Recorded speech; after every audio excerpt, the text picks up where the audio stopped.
Yung gabi ninyong tanan mga kaigsunan, and then ani-ano usab kita karon sa tuang sinimana nga tulumanon kini ato ang gitawag og pamalando sa ebanghelyo sa Domingo.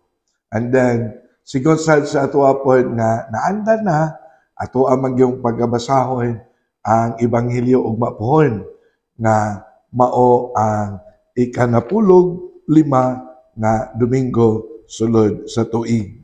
Nya sa liturgical calendar naamat na karon sa cycle B. Ang atuang ebanghelyo ato ang pagkutluon gikan sa ebanghelyo ni San Marcos kapitulo 6 bersikulo 7 ngadto sa 13. Ang Ginoo manaa kaninyo. Pagbasa gikan sa santos nga ebanghelyo sumala ni San Marcos. Himayaw ni ka o Ginoo.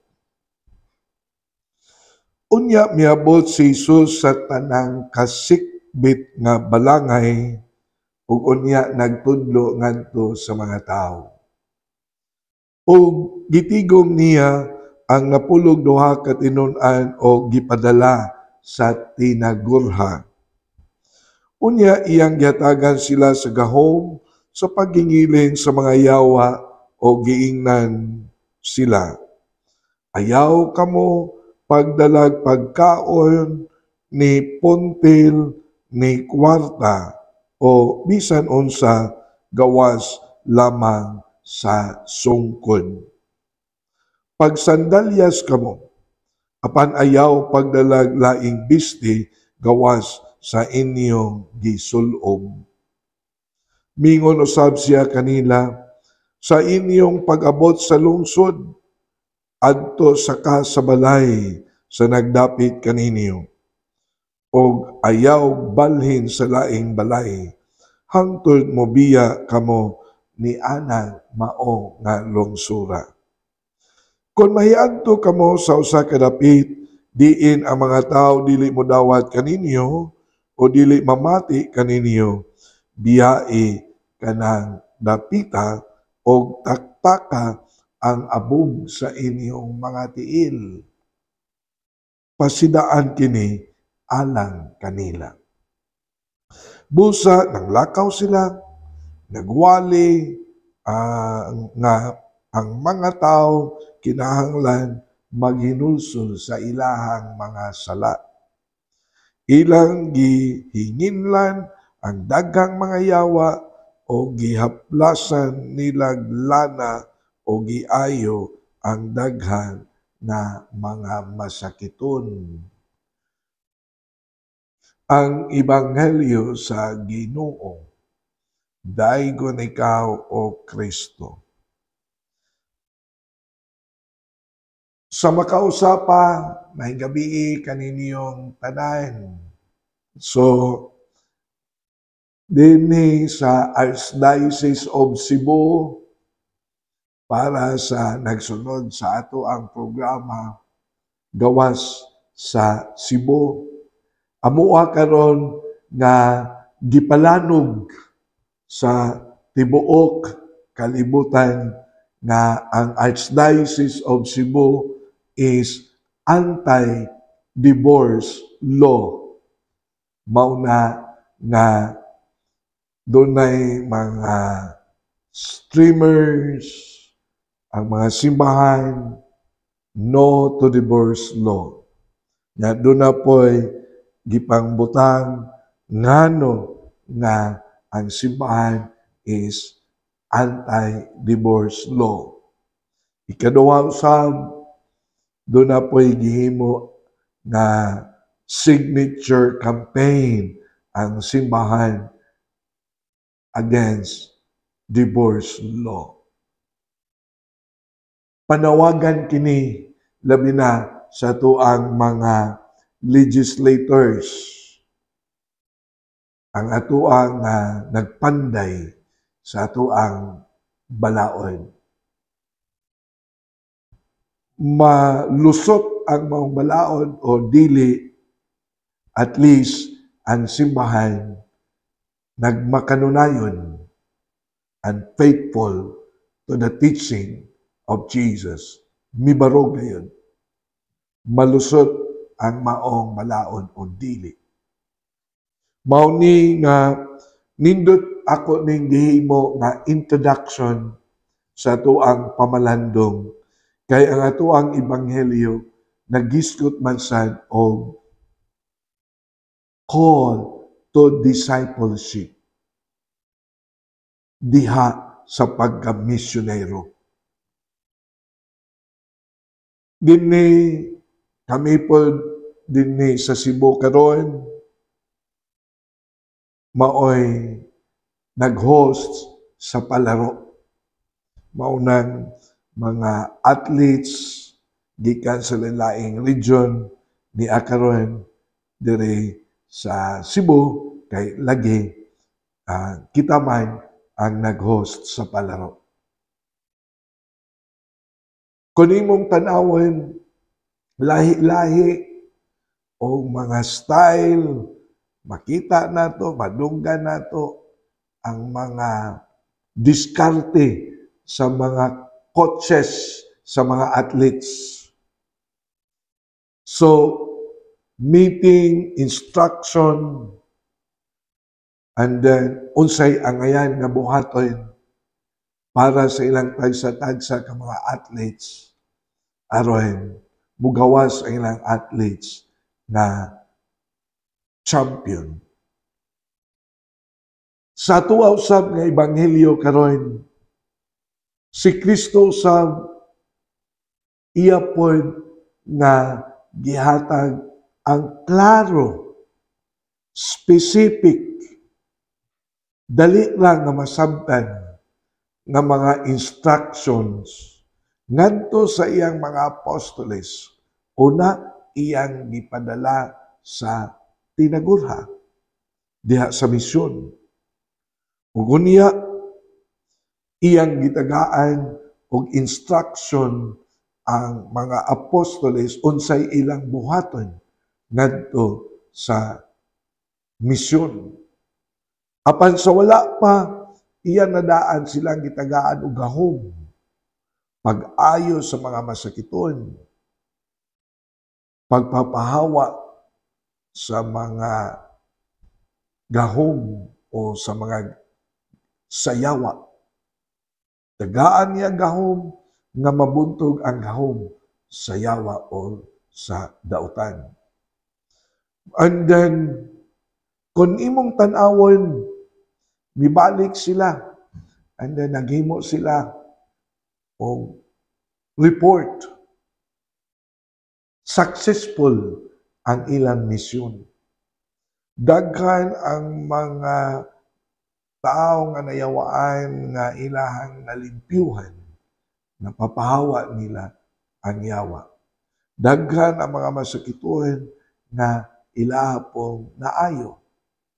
Mausab kini ang nindot sad kaayo sa tanan kay sa ilang paghimo sa ilang misyon, ilang gituman ang instruction ni Kristo. Sa mapananglit sa pag-ingon, ayaw kamo pagdalag pagkaon, ni puntil, ni kwarta, o bisan unsa. Sungkod lang ang dalha. Kung imong tanawon, reading between the lines, ang mensahe ni Kristo kanang giingon radical dependence on God. Sa atua di ay nga misyon. Magisgot ganita og misyon sa atong pagbuhat og mga maayong buhat ngadto sa atong isig katao. Na magisgot ganita og mga maayong buhat ngadto sa atong isig katao sa atong pagpangalagad, pagtabang sa mga nagkinahanglan. Kinahanglan atong dalhon sa ato ang kaugalingon nga pinadala lamang kita sa Dios. Mao ka na ang kahulugan sa ngalan nga apostol. Pinadala lamang kita sa Dios. O sa ato ang pagkapinadala sa Dios, atong gidala ang grasya sa Dios niining tawhana o niining hutom sa katilingban na sama sa mga masakiton. O nakabantay mo, kining ato ang pamalandong sa Ebanghelyo, ato ang gayong litukon ang pag-ampo para sa mga masakiton. Dili ba na kabantay mo ni ana? Ug para usab ni adto mga tao nga matawag nato giyawaan, naghari sa una-una ang dautan. Mauna nga nindot kaayo nga inigduol nato ngadto nila ang ibutang gyud sa atong hunahuna o kasing-kasing nga ang Dios maoy nagpadala kanato. Kay ang Dios man maoy nagpadala kanato, musalig kita sa grasya sa Dios. Magsalig usab kita sa grasya sa Dios. And then ang Ebanghelyo miingon, ayaw kabalaka sa mga butang, for example, for your survival, sa mga butang na matawag nato panginahanglan. Kay matud pasad sa Ebanghelyo, na ay mga tao nga mutabang. O mingon ang Ebanghelyo, dawata ang ilang tabang nga ihatag diya kanimo. Kana bang ang tabang makaingon ta nga dunay mga grasya nga ang atong isig katawo maoy gihimong instrumento sa Dios aron sad ta dili ta magkalisod-lisod. Daghan kay kog mga katikista. Daghan kayong mga testimonies sa ako ang mga katikista dinhi sa Archdiocese of Cebu. Ug matod pa nila nga bisan kon wala sila'y trabaho, pero nagpadayon gihapon sila kay lagi retired na, kay lagi mga tiguwang na. Apan nagpadayon gihapon sila sa pagtudlo sa mga kabataan. Daghan kayog mga testimony mo ang mga katikista nga moingon na asa man sila mangitag kwarta kay nasakit ang ilang apo. Pero God provides. Doon na siya moabot ng mga tao nga mutabang kanila. Doon na siya mga tao nga moboluntaryo aron matabangan siya. Mauna ang Ebanghelyo moingon, dawata kun ugaling dunay mudawat kaninyo. Puyo kamo sa balay nga mopapuyo kaninyo. Nga nindot masag-ayo ang Ebanghelyo baya sa pagingon. Dili man tanan ingon ana. Dili man tanan sold out sa atong gibuhat. In fact, mingon si Kristo sa Ebanghelyo, kung ugaling dunay dili mo dawat kaninyo. Ang iya na pong instruction, itaktak lang ang abog sa inyong mga tiil. Unya, padayon, lakat, ug adto ngadto sa kasikbit nga balangay, padayon sa imong pagsangyaw. Nindot kaayo ang kang Kristo nga instruction. So, for us to be successful missionaries,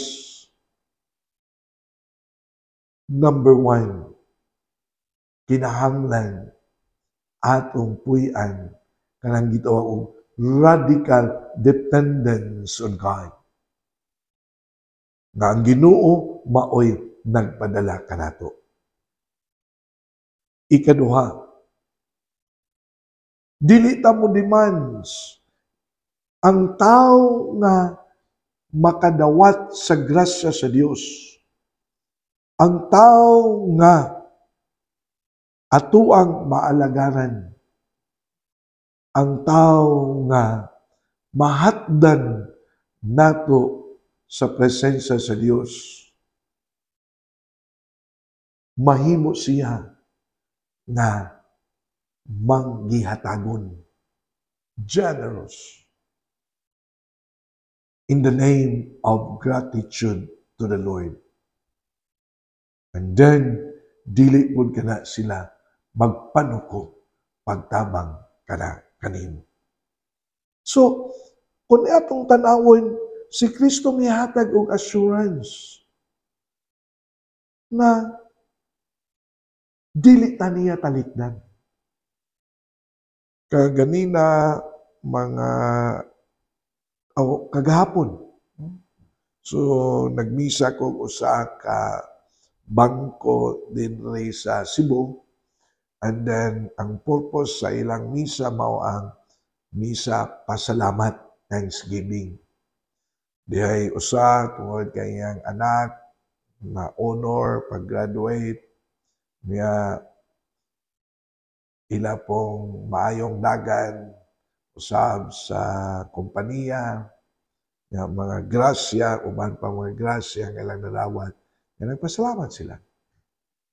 Wa akong giingnan sa kong wali kini daang misa gitawag ni og Eucharistic celebration. Ang Eucharistia nagkahulugan baya yun na og pagpasalamat. Ang misa by itself is a celebration of thanksgiving. Na kita giluwas ni Kristo, si Kristo buhi na banhaw nga naging uban kanato pinaagi sa bayon sa pan o bino, dili ba? And then ako apong giingnan, you are so blessed nga nanawagan mo, nangangyo mo nako panhion kay magpasalamat mo sa Dios. Akong giingnan, ang tao nga mapasalamaton is generous. Manggihatagon. Sa unsa man nga paagi. Ang tao nga mapasalamaton miila kanunay nga unsa ang naa niya blessings from the Lord. Ang tao nga muila nga nakadawat siya grasya sa Dios dili magpanuko pagpaambit ani ngadto sa uban. That's what I've said. Kaya ako pong giingnan, you have to be extra careful. Kay sa usa ka tawo nga dili ka antigo mo pasalamat, bisan kita dili ba? Di kita ganahan ng tawo nga dili ka antigo mo pasalamat, murag alingog mo ganta. Tingali sa permero, okay pa, pero sa sunod, bugat na kaistunggot, labi na dili ka antigo mo pasalamat. That is also good manners and right conduct. Dili ba mga kaigsunan? Mauna nga akong ginan, you have also to be extra careful sa tao nga dili mapasalamatan. Kay ang maong tao, very dangerous. Nagtanaw man na sa kaugalingon. Wa na magtanaw kanimo. Mao na he can afford to be your traitor. Ay kumpiyansa kay time will come na unayon kaniya because nagtanaw sa sayang kaugalingon. Mao na nga niining atong ebanghelyo karon gitudloan gipahinumduman kita sa atong pagkatinud-an nga moingon. Salig ta sa Dios. Let us do our missionary work. God will provide. O ang katawhan mo'y mahimong instrumento sa pagtabang diri kanato. Napiton ko kamo karon sa pag-uban kanako sa pagditok sa mga pag-ampo para sa tumay kaigsuunang mga masakiton. Amo lang itong kamahan, panalangin niya mo mga kaigsuunan nga mga masakiton. Ayuha silang tagsa-tagsa ka mga balatian o mga sakit. Kapisa damos pag-ampo ang mga nag-atiman sa mga masakiton nga kanunay sila madasigon sa pag-atiman sa mga masakiton. Kining tanan among gipangayo pinagi ni Kristo among Ginoo. Amen. Magkaigsunan ani lang sa takutob. And then magkita na punta sa sunod nga Sabado. Sa mga oras, alas 6 sa gabi, sa to ang FB account, Archdiocese of Cebu, Catechetical Ministry. Kini, si Padre Joseph Intig, ang kanunay nga nag-uban kaninyo, nining ato ang pamalandong sa Ebanghelyo sa Domingo. Ang Ginoo magpanalangin kaninyo kanunay.